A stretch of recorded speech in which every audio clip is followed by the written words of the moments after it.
पति पत्नी में झड़प तो आजकल आम बात है, पर क्या कभी आपने सोचा है, क्या कभी देवी देवता में भी नोकझोंक होती थी? क्या कभी उनका भी कलेश हुआ करता था?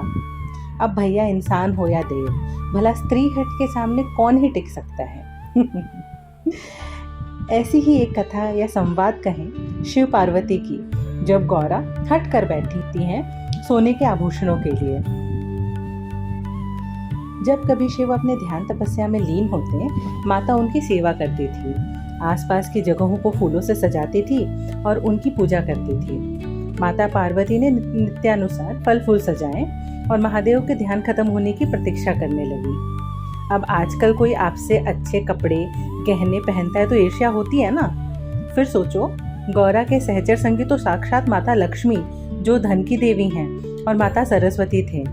धन आभूषण से सदा सुसज्जित दोनों बड़े खूबसूरत दिखते थे, और कैलाश पे कर्ण फूल और पुष्पहार के अलावा मैया को तो कुछ भी नहीं मिलता था। फिर क्या था, एक दिन उन्होंने भी ठान लिया, चाहे जो हो जाए, मैं महादेव से सोने के गहने मांग कर ही रहूंगी, और उत्सुकता से शिव भगवान की प्रतीक्षा में लग गई। कुछ समय पश्चात महादेव की तपस्या पूरी हुई। गौरा के चेहरे पे संकोच भाव देख पूछा, प्रिय क्या बात है, किस दुविधा में हो?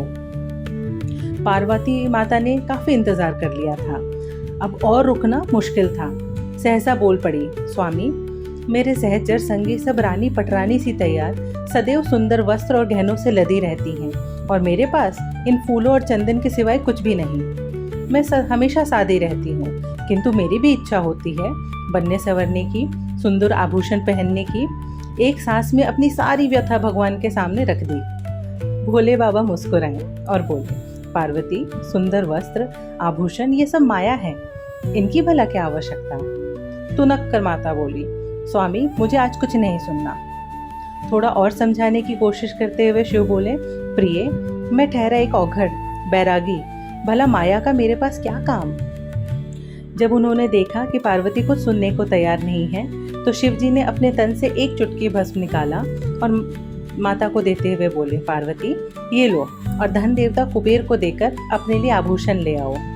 सकुचाते हुए माता ने भस्म ले तो लिया, पर कुबेर के द्वार जाते हुए मन में कई प्रश्न उठे। अंततः कोई और उपाय न होने के कारण कुबेर के समक्ष एक चुटकी भस्म रख माता ने कहा, देव, मुझे इस भस्म की तुलना में स्वर्ण आभूषण दे दें।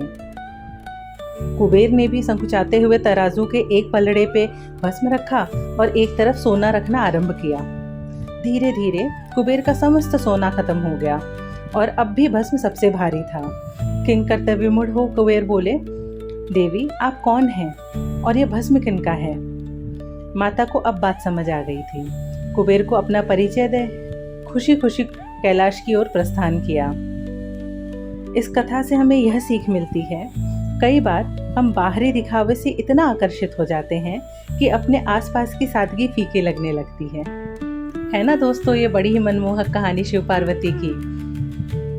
दोस्तों, अगर आपको हमारा वीडियो पसंद आया हो, आपको हमारे द्वारा पोस्ट की गई कल्चरल गपशप के वीडियोस अच्छे लगते हों, तो आप हमारे चैनल को ज़रूर सब्सक्राइब कीजिएगा। इससे आपको डेली नई नई बातें पता चलेंगी और आपके फीड में भी निरंतर ऐसे ही वीडियोस आते रहेंगे। ओम नमः शिवाय।